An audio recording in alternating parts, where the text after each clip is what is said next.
Welcome back to the hottest marriage show in the universe.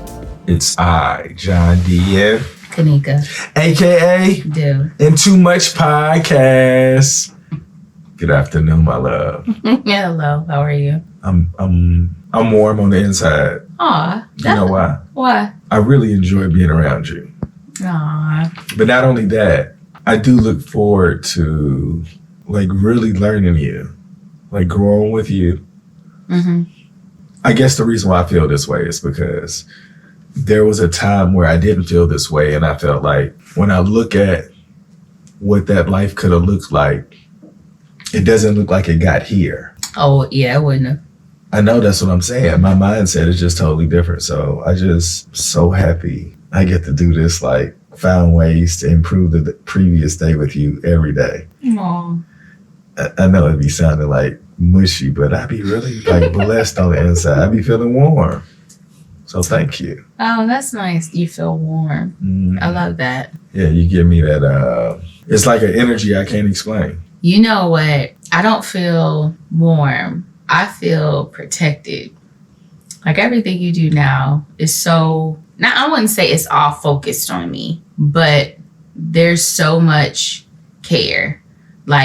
If I'm trying to take off my coat, you're trying to grab my sleeve. If I'm going downstairs, you're grabbing at my hand. Getting in the car, you go to the door before I even think about it.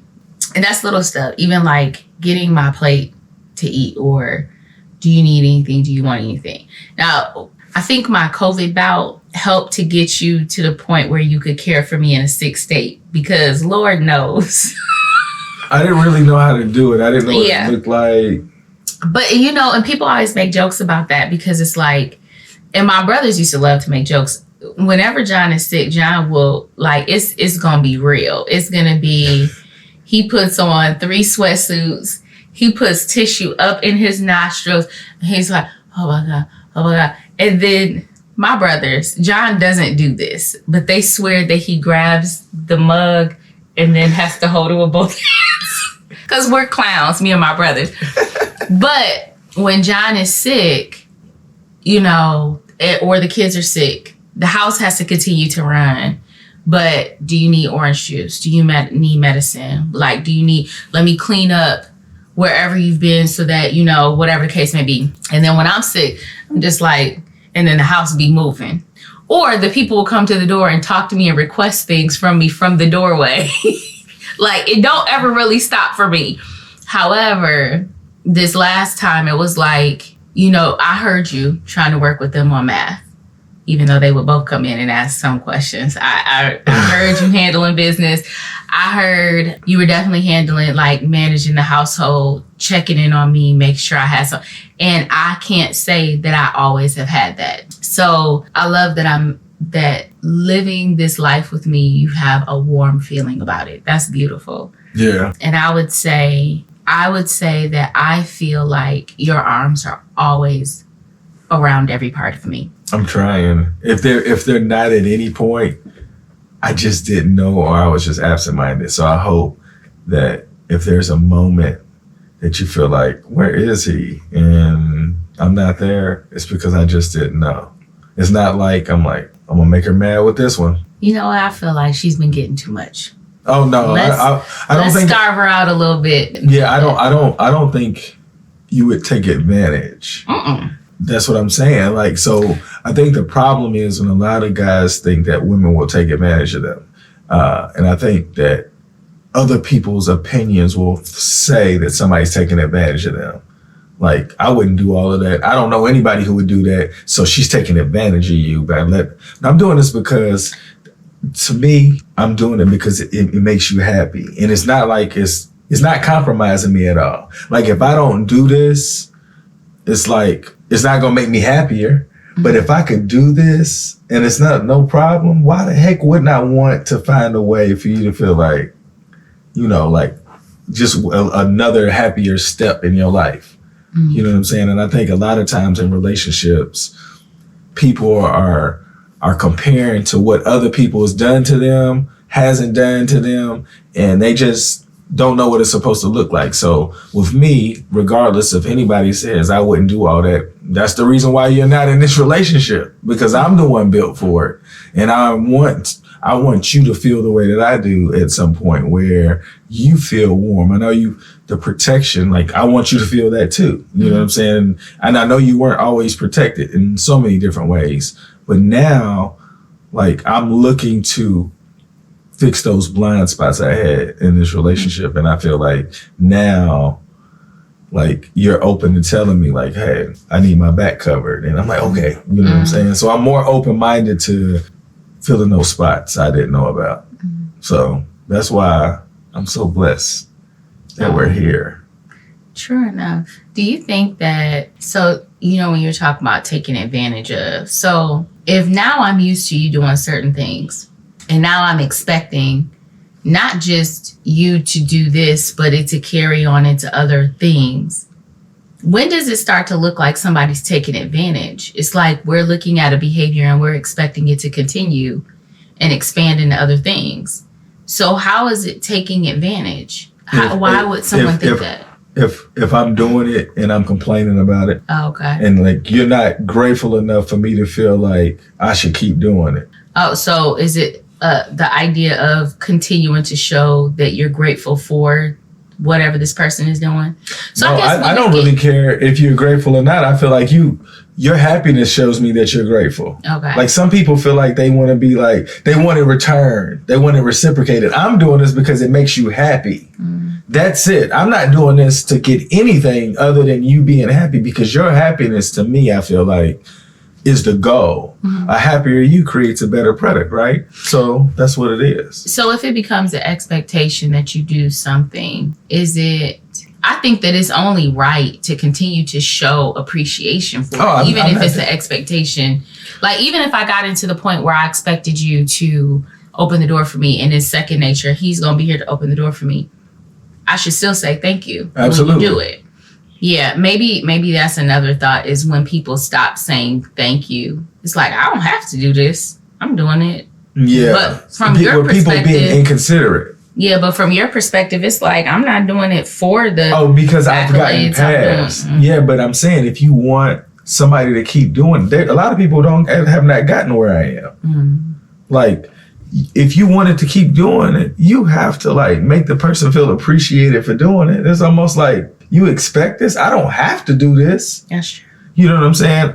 Now, with me, I didn't know I could get to this point where I could do it just because I could see you're a happier person. That's a different reward nobody told me about. You know what I'm saying? Before, like, I needed you to acknowledge it, or you need to reciprocate it for me to keep doing it. The look on your face when you said acknowledge, like... Yeah, like, hey, I ain't got to open this door. You independent woman. I hate it. Okay, point taken. Well, I'm glad that you feel warm. Yeah, thank you. I feel protected. Yeah. Anything you want to talk about today? Good job. Celebrations. I'm going to be honest. I feel like we go through day in and day out. There are a lot of days where I feel honored by you. Like, you'll do things to make me feel... There's nothing wrong with ever making a woman feel like she's up on a pedestal. I guess it goes back to the whole, are you appreciative, or are you nasty about it now because you think this is just where you're supposed to be? But I feel honored by you often. And you talk to the kids about me, about how, you know, great I am, or what good attributes I have that can be helpful to them. I love that. But on a wider, broader scale, like, if you could set aside a holiday to celebrate something, what would you want to celebrate? So what I was thinking, I thought about this. I think it's perfect too, because you'll understand when I say, when did I tell you I woke up? When I figured it out. Like, it was like February 3rd. I know. He says that every time I turn around. So your birthday, my birthday, and this day happens. And the reason why I was like, we should celebrate us, is more than a relationship, like an anniversary. It's more so like, this was the official day where I knew that I could no longer hurt you like I've done before. Like when I say that, I meant like, where you know how we were talking about how men don't listen. Men are always doing what they think that they're supposed to be doing versus listening. And then when I was that day, you was like, no, you still didn't get it. And I was like, I don't know. Like in my head, it was just like, golly, I don't understand. And you said something and it was just like, the sun came out and I was like, she cannot. It was almost like 2 + 2 = 4. The whole time it's been 4. And That's I was so just crazy. I think that because before I could say like I had reasons for everything, right? But when that day happened, I realized it was things that I was doing that I didn't know I was doing. I was like, oh my gosh, she has so many things that she's talking about. Listed off a laundry list. I'm like, I didn't even, like, I just thought I was just being me. And I think when you said that, it was just like, that was probably the day that I could officially say that, like, that was like with me, like being more conscious of how I treated you, how I spoke to you, more conscious, because I know I still have bad habits. Just like when you just said your face, when you were just like, acknowledge me. Like, I still got those facial expressions. Oh my God. Like, yeah, I probably could be like a facial expression model that shows hate and disgust. Oh, disgust. I just had to check him earlier today. Like, dude, I mean, it'd be a little thing and you would have utter disgust on your face. It's just over the top. I know. And I feel like that just shows you where I came from. But that would make people feel like, I know. And I don't want to do that. So, and people be wondering why I'm always working on communication, because I can touch people through facial expressions. And nonverbal is real. Look, I'm going to tell you how serious it was, because my wife said, because we were just talking about me making facial expressions when I shouldn't be. And something happened with my nephew and she just said, hey, you know, you like, he doesn't come for you. Like, I'm like, he be living. He's just existing. Yeah, he's not. He be like, yeah, and I don't want to do that. Nobody deserves those expressions. And I wish I could remove those things immediately, but I know it's something I got to work on constantly. But if you're ever talking to me and you see something wrong with my face, it is really the truth in my head. But you don't deserve that, because you don't deserve the truth. No, you don't deserve it to be displayed like that. I have too much experience for you to be able to see that face. And it's not a nice face. It's not. And I don't even know everything. That's what's so crazy about it. But the problem is I don't have a problem with people giving me that face when I do something stupid, because it allowed me to, like, what did I do? I don't get mad from it. To me, I feel like, yikes. Yeah. What did I do? You know, because I don't want anybody to ever look at me like that. I'm like, what did I do? I'm sorry. Yeah.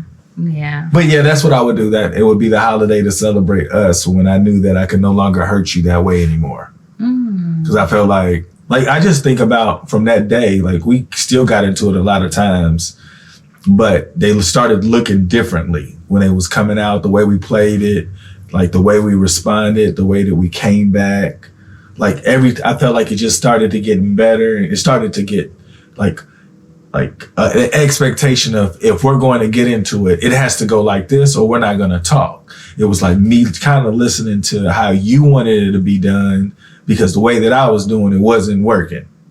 So I felt like I was just adjusting to you, because like that. Oh, I can say this too.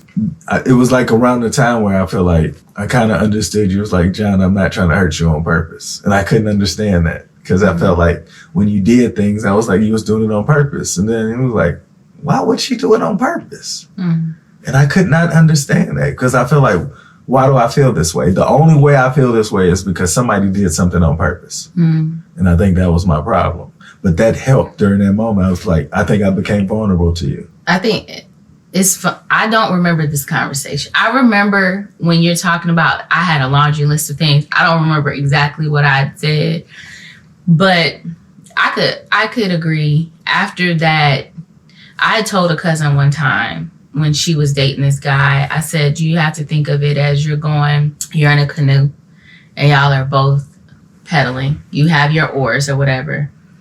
if he's not pedaling and you are, y'all are just gonna go in a circle. You're just gonna stay wherever you are, and you're maintaining everything. They're just there. But the fact that they choose not to move or to be stagnant, they're making a decision to keep you there, right? But if they get to a point where they're willing to grow as well, then you get to go somewhere. Then you get to go further. You get to farther. You get to go farther than you had before. You're no longer in this circle. And I kind of felt like we were staying in this one spot because you had decided this is where we're going to be. And this is how I want it to go. So this is where we're going to be. So regardless of what I wanted to do, I could pedal. I could try to create waves or whatever, but I was never really going to get anywhere unless you were going to be there with me, rowing with me. But I could tell you this, though. I didn't think that I wasn't moving. I know. You were where you were comfortable. I thought we were still growing. Space. No. But so from this perspective, but see, you thought we were growing, but you were very much so controlling the situation. I won't disagree. Disagree. Yes, you set the tone. Yes. And I'm wrong. I'm not saying that. I'm just saying you set the tone, and it didn't matter if I wanted to change. You said this is how it's going to be. Yes. And so regardless of whether I wanted to row or not, we weren't going to go anywhere until you decided that the situation can change now.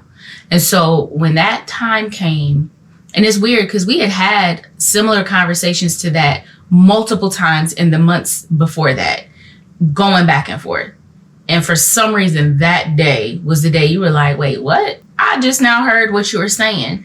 And then it was like, you were like, okay, I'm going to pick up this. So now we can do it together. Because before it was like, we're going to do it how I want to do it. This is what I want.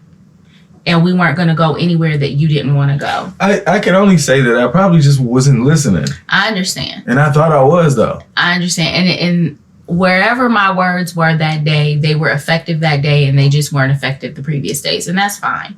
But I will say that I recognize that our marriage completely changed after that, where it felt like we were going in a direction, and it wasn't just me sitting there being, subject to whatever your will was at the time.